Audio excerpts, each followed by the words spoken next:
What's going on, guys? It's your boy Jose back with another video, and today we have a brand new video. But before we get right into it, I hope you guys like, subscribe, leave a comment down below, because I'm on the road to 100 subscribers and I would really appreciate it if you guys just subscribe, check the links, and let me know what type of videos you guys like to see, regardless if it's motivational, regardless if it's religiously, spiritually, mentally, whatever you guys want to see. Let me know. I appreciate you guys' support, comments on all the platforms, and I'll definitely take your thoughts and opinions into consideration for upcoming videos. But in today's video, I'm going to be telling you guys how I was able to afford a car at 16 and truly break down on ways you can identify your problems or habits that are wrong, and regardless if it's spending or just overall mentally, that drain your money and not being able to complete your goals. And number one, I started not eating out. I go to work from Monday to Friday, but for me it's different. I don't have a 9 to 5. I work with my dad or I get my own jobs, but I'm more on the entrepreneur side. So some days are low, some days are good, some days are low, some days, you know what I'm saying? Entrepreneurs, you don't know what's coming ahead of you. So my situation is a little bit different, but regardless of that, I still try not to eat out. I try not to get food. I try to make my food at home,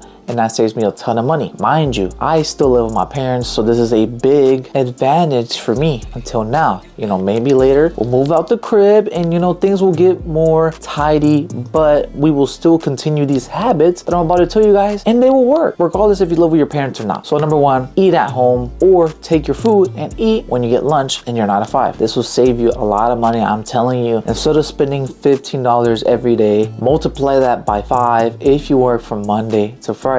How much is that? That is a chunk of money. So number one, stop eating out, and overall just eat at the crib. It's even better. You eat more cleaner and you don't eat those processed foods even in the first place. So do yourself a favor and eat at the crib. And number two, impulsive purchases. Sometimes when you get that nice paycheck, you don't know what to do with your money. You don't know either to save it or to get that new case that you wanted that was $300 or whatever the case may be from Apple or whatever. Don't do it. I'm telling you, if you cannot buy things more than once, don't do it. It's not worth it, and I'm telling you, sooner or later you will regret that purchase, because you're gonna tell yourself, I should have, would have, could have. But at the end of the day, it doesn't really matter no more. You did it, so be it. But avoid it. Save your money or invest it in something that will give you money back. You know, your 9 to 5 is your main source of income, but the side money is what needs you to help you generate as well, which is another habit I'm about to tell you right now. And number three, learn a skill. I don't care what type of skill it is. I don't care if you're cleaning shoes. I don't care if you're detailing. I don't care if you pressure wash. I don't care if you freelance. Whatever type of skill that makes you an extra set of income apart from your 9 to 5, because there's nothing wrong with a 9 to 5 as long as it's not permanent. You know, learn that skill, build upon that skill. If you need customers, advertise, you know, organically. You don't have to pay $100, $300 per ad. No, organically. First start at your community. If you see success, if you see there's potential in that such business, expand, but start in your community first. I'm telling you, it'll be worth it in the long run. Me as an entrepreneur in the blue collar space, I have to work in the community. I have to work within the environment, not outside. Why would I get jobs from Tennessee, or why would I get jobs from Louisiana? You know, when I don't live there, I need to get work where I am located. And at number four, stop buying or loaning cars. You don't need that fancy AMG. You don't need that fancy BMW. You don't need none of that. You just need a car that has 4 wheels and drives, to be honest. Even better if it's a gas saver. For me, the first car that I bought wasn't even a car. It was a van, a work van. Do I regret the purchase? No, I do not regret the purchase at all. Why? Because that generates me money than a car would have ever had. Yes, it spends a lot of gas money, but I can fit as much things as I want in there, and I have all my tools in there, so I wouldn't have a problem to do damn thing in that van, but I would have in a car. So I do not regret it. Insurance is cheap. The only thing that's not cheap is gas.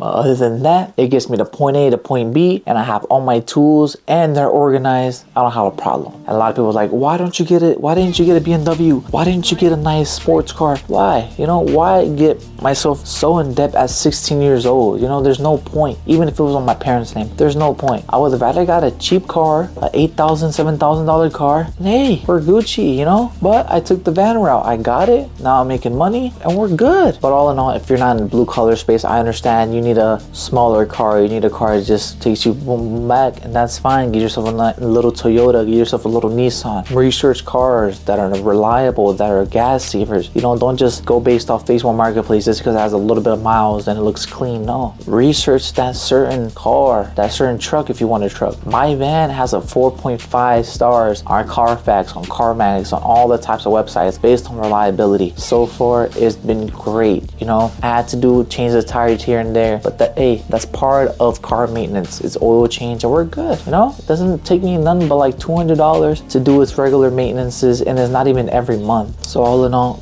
great advice for number 4. And last one, number 5. Number 5 is pretty optional, but in my opinion, stop wasting on haircuts. I know this is a hot take. I know this is pretty hot take. If you still prefer fades, go ahead. Honestly, you gotta look good, right? But in my opinion, I don't really get fades no more. I save those extra $30, $40 and I self-cut at home. Saves me a chunk of money and we're good. But honestly, it's really optional. It's really, you know, your type of hairstyle and the person that you are. So if you want to do it, so be it. If you don't, you know, it's number 5 is pretty optional. So I personally don't. I self-cut and I save myself $30 to $40 every month. And I put that either on a phone bill or in an investment, you know, and all that adds up. Just do the math. 40 times 12, because right now the typical haircut price is around $40 to $60. So let's say 40 times 12 and see how much you would have in your pocket in 1 year. But like I said, it's optional. I'm not trying to convince you. It's just something for you to just look at and see if it matches your hairstyle. If your hairstyle really does need a fade, get it. It's all good. It's all good. But all in all, guys, this is 5 ways I was able to buy myself a vehicle at 16. I know people have McLarens, people have nice cars at probably even younger ages, but I'm just your typical soon to be 18-year-old who is on the grind, who's doing what he has to do and setting himself up mentally, physically, spiritually, and economically for success. You know, I have my doubts here and there, I have my errors here and there, but we're humans, we make mistakes, but as long as we grow and we know, good for sure. Nah, but for real, if you guys did like this video, make sure to like, subscribe. Honestly, I like being help to you guys, and if I am help, show some support, show some love, check the links down below, and honestly, just let me know if you guys find these videos entertaining. It's been good. God bless. See you guys later.